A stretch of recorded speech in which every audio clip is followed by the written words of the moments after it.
say your first and last name and spell both, please? Okay, Frank Reed, F-R-A-N-K-R-E-E-D. I have an alias, T'Challa. That's what I call myself. And your title is you're a member of the ChiLites. Yes, well, I'm a hired singer for the ChiLites. Yes. Tell me about your background before you joined the ChiLites. Okay, well, I've always enjoyed singing. When I was a young man, say about 12, 13, I had an older brother, and we used to sing two-part harmony. We used to sing songs like "Drill Ye Terriers" and "Puff the Magic Dragon," and just harmonize. And we just loved to harmonize and blend our voices. So that's when the music bug kind of bit me way back then. Well, tell me tell me about like when you were first approached to become part of the group. Like what happened? Okay, well that happened. It was in the summer, and there was this one guy that used to sing with the ChiLites. His name was Clarence Johnson, and I heard that he was looking for a lead vocalist for a band that he was putting together. And as luck would have it, there was one guy that I used to sing with years ago who apparently liked the way I sounded, so he suggested that I audition for Clarence. He came to my house and, he looked me up. I hadn't been in touch with him for some years, and he found me and said, yeah, well, Clarence is trying to put together a self-contained band, and he needs a lead vocalist. Would you be interested? I said, yeah. So I auditioned for Clarence for this group called Michigan Avenue, and the group never really, made it too far, but he liked my voice. I auditioned singing a song by Peebo Bryson called "Feel the Fire," which was, I'd like to sing in different styles. Sometimes I sing falsetto, and sometimes I'll just sing the grit type of voice. And Peebo Bryson was a smooth balladeer, but he also had a little grit to him, so I chose that song. And when Clarence heard me sing it, he said, "Out of sight." He just liked what he heard. So, so we explored Michigan Avenue for a while, and then certain things happened that the group kind of fell apart. So since he already had me, in his sights, he said, "Well, the ChiLites are looking for a lead vocalist. Would you like to audition for them?" I said, "Wow, yeah, I love that," because that's always been the group that I, out of all the groups, I like the ChiLites the best. So I got a chance to audition for the ChiLites, and Marshall and his wife came to my house, and he brought a tape with him with a lot of the greatest hits that the ChiLites had, and he said, "Frank, I want you to sing over this tape, and I'm going to see if you have a feel. I'm going to see how, if you sound enough like Eugene to take that spot." So I did it like overnight, just sang, and I used to sing those songs all the time anyway. So I gave the tape back to him, and he didn't even realize that I had done the tape because I just matched the voice so closely. And he said, "Frank, I asked you to do the tape. When you gonna do it?" I said, "Well, I did it." And he took a second to listen to it. He said, "Wow." So I guess I had nailed it. So he next thing you know, he brought some clothes to the house and had me try on some of Eugene's outfits to see if I could fit his clothes or if he needed any alterations or anything. So I went to the washroom and put it on, and it was kind of a tight fit, because I'm a little thicker than Gene was. It fit me like it was painted on, So and his shoes were bigger than mine. So so I came out, and they said they took in the overall look, and they said, "Oh yeah," So I did some shows in those tight clothes. Well, how surreal was it when you were in the restroom putting on the clothes? Like, what was going through your mind? I couldn't believe it.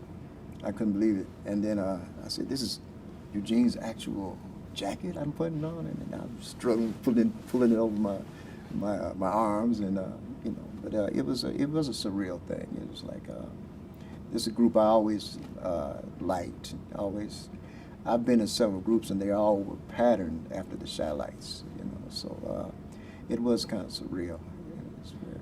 Well, how much pressure did you feel? Because Eugene was pretty famous, and was there a little bit of pressure going in?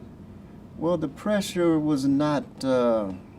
It wasn't up front in me because I knew all the material, I knew all the songs, so I knew I could sing. If nothing else, I didn't have much stage presence as far as working the stage and doing all the things that professionals do when they're on stage. But I knew I could sing the songs, so as long as I knew that I could hit the songs fairly well, I wasn't too worried about anything else at that time. Were those first few shows, was there any awkwardness at all, like being the new guy? Yeah, well, there was awkwardness, and that was pointed out to me because the first show we did at the, I think it was the Cincinnati Convention Center. And like I said, I didn't have any stage worthiness at the time. So the first thing I did, I came out there and I dropped to my knees like James Brown. And I'm saying to myself, man, that hurt. How do they do that? But, I said, well, I'm giving the show. I got a good response, so I just, slowly collected myself and got back up and just continued to sing. And there were a couple of young ladies to the left of me, so Marcia said, go ahead, sing to them. Go sing to them. And, there's a lot of communication on stage, between the artists sometimes. And Marcia's a good director, so I went over there and started singing to them, the young ladies, and they were just into it. And I said, wow, they really like this, So, and then I committed to cardinal sin. I turned my back to them and walked away. And I got chewed out for that after that. He said, don't ever do that. Don't never turn your back to the audience. Never do that, So I, just stumbled for a few things, and then I slowly got my legs. Excellent there. Now, the ChiLites, like before you joined, the record sales they weren't like a top 10 group anymore. But overseas, tell me about the popularity of the ChiLites overseas when you were touring. Okay, well, when I was touring with the ChiLites, I went to Japan, I went to England. Now, when I went to Japan, Marshall wasn't available for that, so he sent Squirrel, myself, and another replacement guy named Tony Hicks. So when we got over there, I didn't really know what to expect, but I know that I had to bring my A game, so I quite naturally, I got to step it up. Marshall's not here, and we got to keep it strong, So we went there, and there was this show, I forget the name of the club, but it was a club in Japan that we did, and we came out and did our routine, and it was so silent. I'm looking in the audience and I'm thinking, wow, the people must not be liking what we're doing. It's something we're doing wrong, So we just kept doing the show. We just on faith, we just kept on singing, and went into Write a Letter, and then we went into the finale, Have You Seen Her? And I'm like, wow, I guess they have a different type of flavor over here. Maybe they don't like the ChiLites or something, So when when it was finally over, all was said and done, you could hear a pin drop. I said, I guess we bombed, And then all of a sudden, there's this uproar of applause, and I was shocked. I was like, what happened? I wasn't expecting it. I guess they have a different way of showing their appreciation over there in Japan, but we didn't bomb. They apparently took it all in, and they just were waiting and watching everything, and then when it's finally over, they showed their appreciation. I remember this one fella came up to me and said, "You're the best! You're the best!" I said, "Oh, okay. I'll take that," And it was it was on after that. You know, I said, okay, they have a different way of just showing their appreciation. Well, tell me about some of the other countries. I mean, were you surprised how nuts the crowds would go for the ChiLites?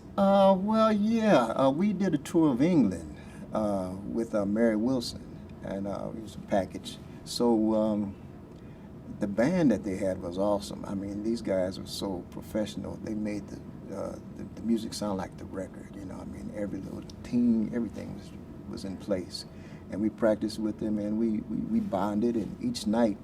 And my personal resolve was to make sure that each night was a little bit better than the previous one. So I said, well, I'm in a foreign country. I don't know what to expect, but if I just do my best, what more can be expected of me, you know? So I just did that every night. I wanted to do a little bit better than before. So everybody kind of, brought their A game. And before it was all over, we did about a month there. And we just got better every night. And the crowds, they were very appreciative. They weren't like the crowds in Japan. They showed their appreciation right off the bat.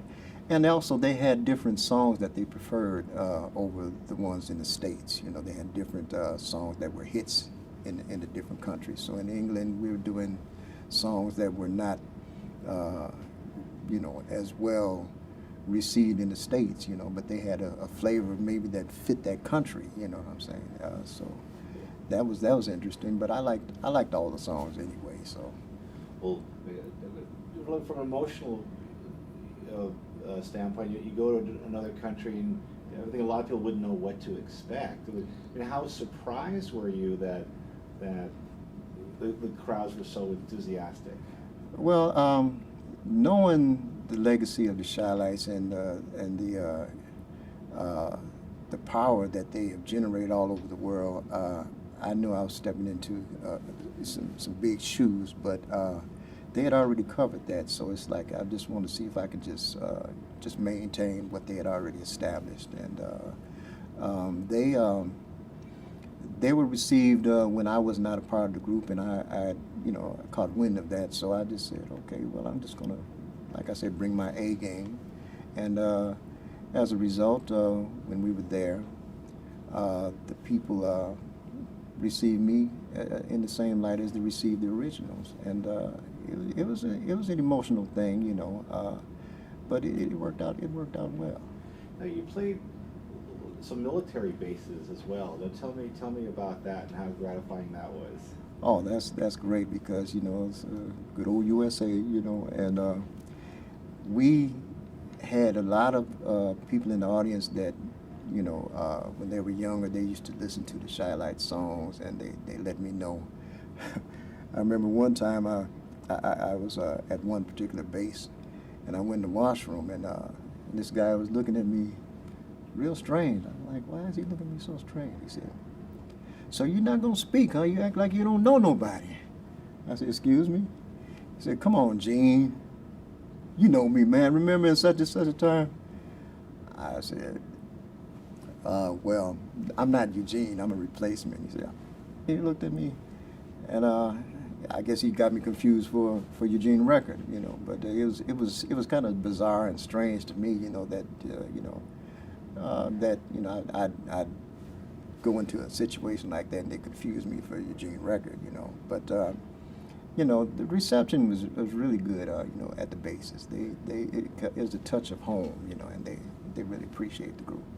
Well, tell me about, like, just, you know, being on, like, a military base is a little bit different environment. Kind of set it up for me, like, you arrive at base. Just describe what those type of gigs were like.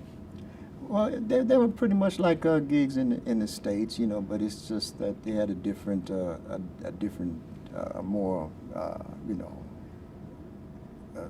upright, you know, kind of the military, you know, they had that feel. But then when they let their hair down, and just, you know, they were like anybody else, you know.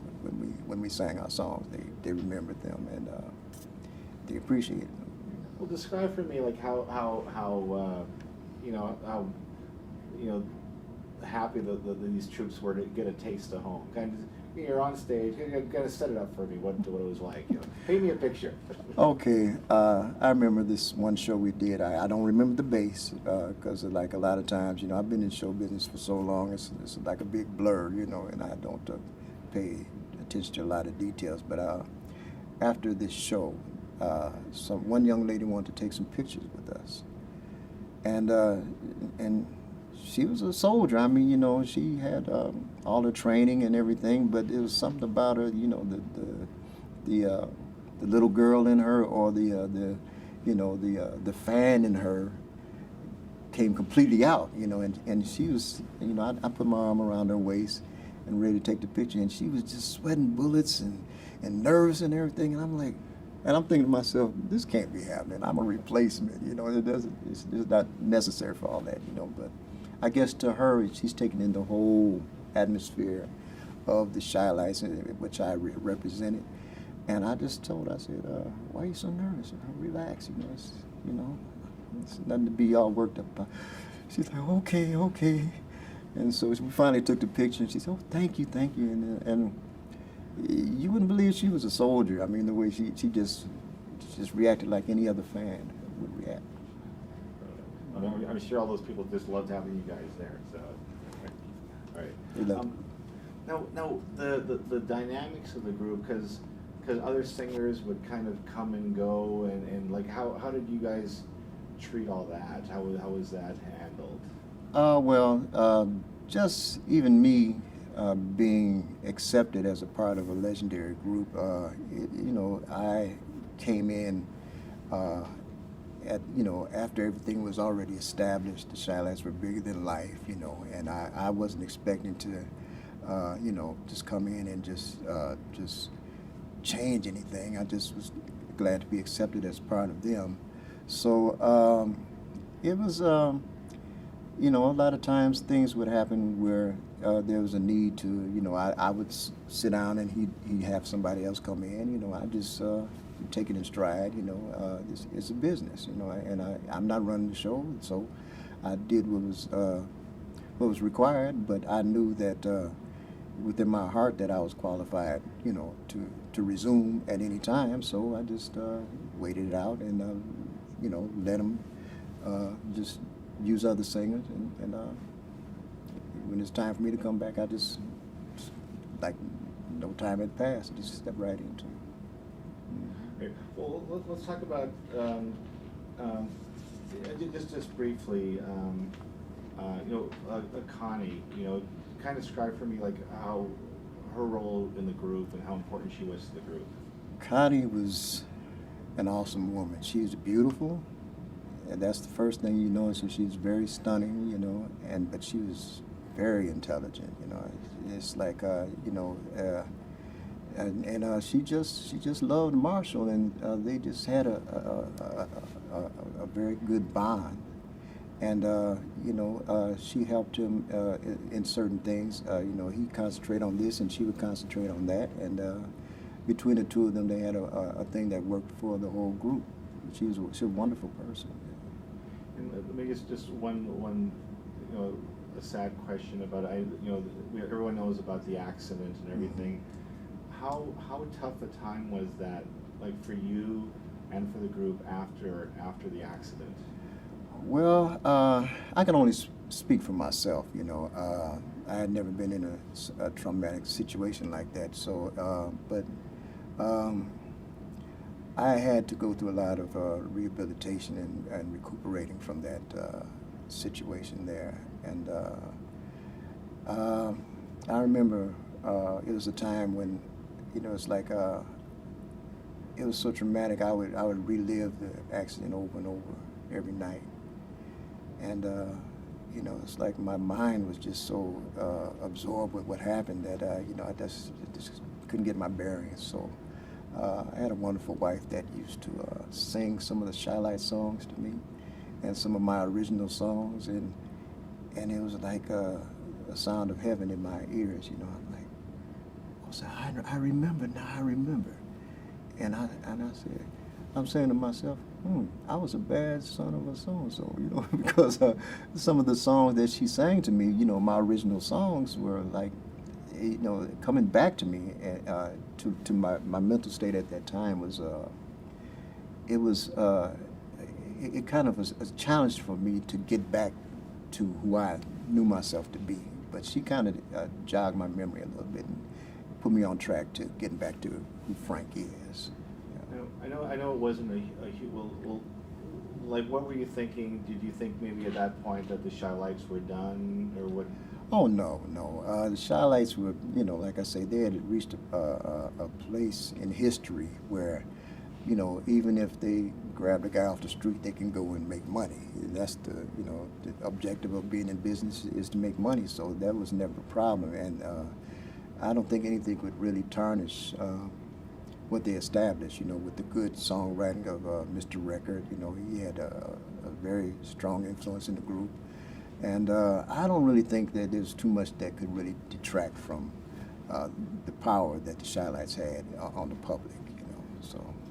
Well, let's talk about Gene for a minute. You know, he had left the band, and then he came back.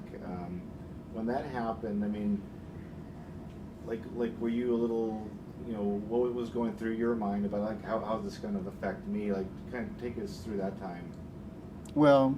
Like I say, being a Johnny-come-lately and being a part of a legendary group such as the ChiLites, you know, I was just totally in awe of the whole thing. I never positioned myself as, you know, any power structure. You know, I just wanted to keep things going at least like they were. So Gene could come and go. It was his baby, you know. So I had the utmost respect for Gene because, first of all, he reminded me of my father. And my father was very musical, but he went through some trying times where, you know, it affected the family. And I turned to Eugene as my musical mentor because there was such a resemblance, and I just went into that world, you know, and it just made things a little bit more easy to deal with, you know, with the pressures that were on my father at that time, you know. Well, what did you and two, like, when you two talked about like the group, like how supportive was he of you in understanding your situation? What did you guys talk about? Well, like I say, Gene was my role model from the time I was a kid, you know, and he became like my musical father. So I was always, you know, just a babe really listening to a teacher, a sage person that, you know, knew it all, and I just tried to learn as much as I could from him. So, you know, it was a privilege to, you know, eventually I got a chance to go over to his house and talk with him, you know, and he became very religious, but I've always had, you know, God in my heart. So we talked on a lot of different levels. I introduced some songs to him to have them evaluate. He said, oh, these are good songs, you know, and that lifted my morale up and everything as far as, you know, hearing that from my teacher. So, you know, I never really saw myself on the same keel with Eugene. You know, I'm just there and I'm learning as much as I can from him, you know. So, you know, while I have this time, I want to absorb as much as I can. Well, you did perform with him on stage. Let's talk about the PBS special. Take me through the PBS special. That was awesome. Okay, we had a song that Eugene wrote.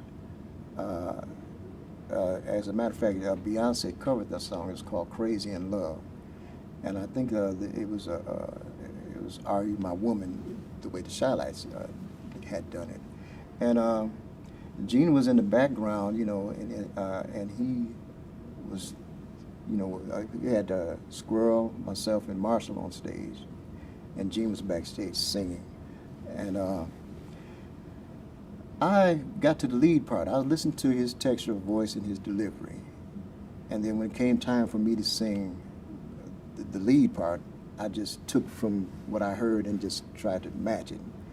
And he gave me that thumbs up, and that meant a whole lot to me. You know, I said, okay, I must have did a good job. And also, there was they did the stronger songs that hit #1, like "Old Girl" and "Have You Seen Her." And when we were doing an actual show, Gene came out on the stage, and he had his yellow suit on, and we had our yellow suits on, and I'm like, this is unbelievable. I'm actually up here with these originals. You know, it's like, you know, the child in me was so overwhelmed. You know, I said, I can't believe this. You know, so he came on stage, and it came to a part where they started singing that trademark ChiLites harmony. You know, it just, you know, you couldn't get a razor blade in between the notes. They were just tight, like one voice. And there's a part when they sang the shoo doo doo doo doo doo doo doo, and then it come back with a harmony part to that, and it was so tight. I said, I'm not gonna mess with this. You know, I didn't. You know, because Mars had told me earlier. You know, well, you know, Frank, what you do, try to match Eugene's, hit some of the high notes in there, and just fill in as you can. You know, whatever's needed. So when they hit that part, I said, well, there's a voice missing, and that was Red's voice. So I went and sang a baritone bass, the same note that he would hit when they hit that harmony, and it didn't hurt it. And it, you know, and I was out of their way, and that original harmony came through, you know, strong and true.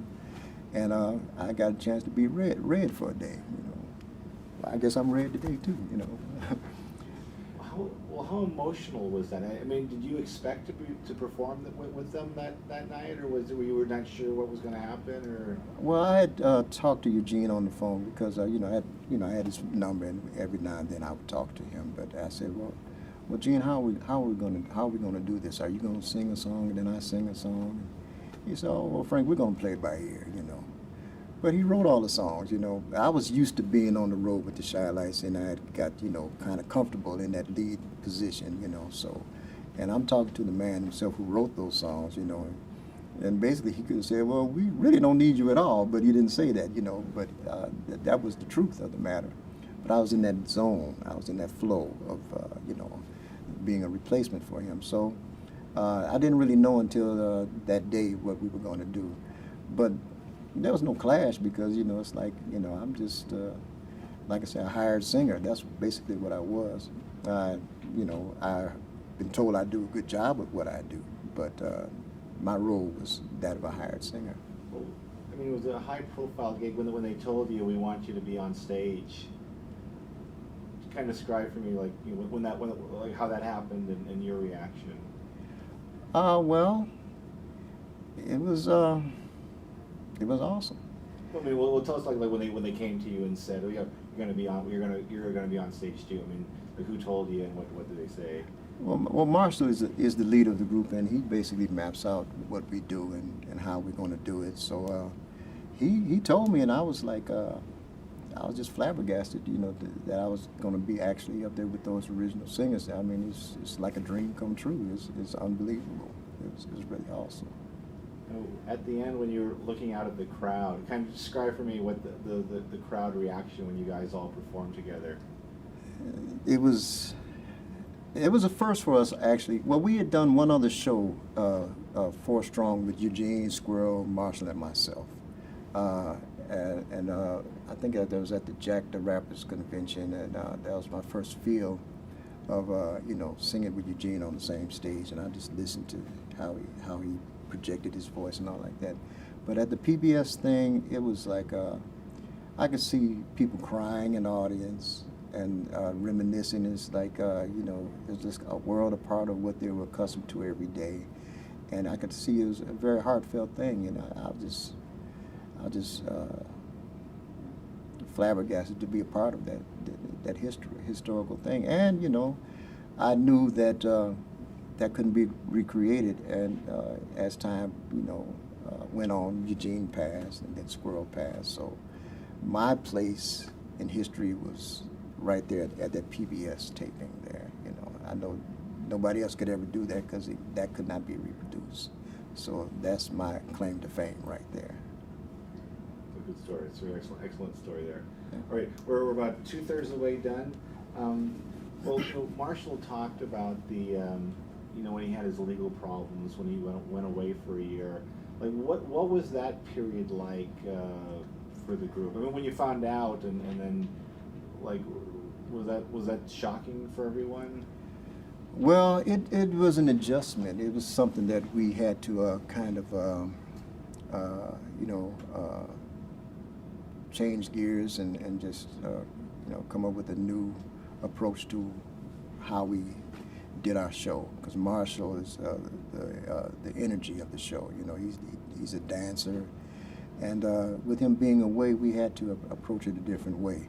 But Squirrel is a professional as well, so we just did it a different way, and the people still received us well.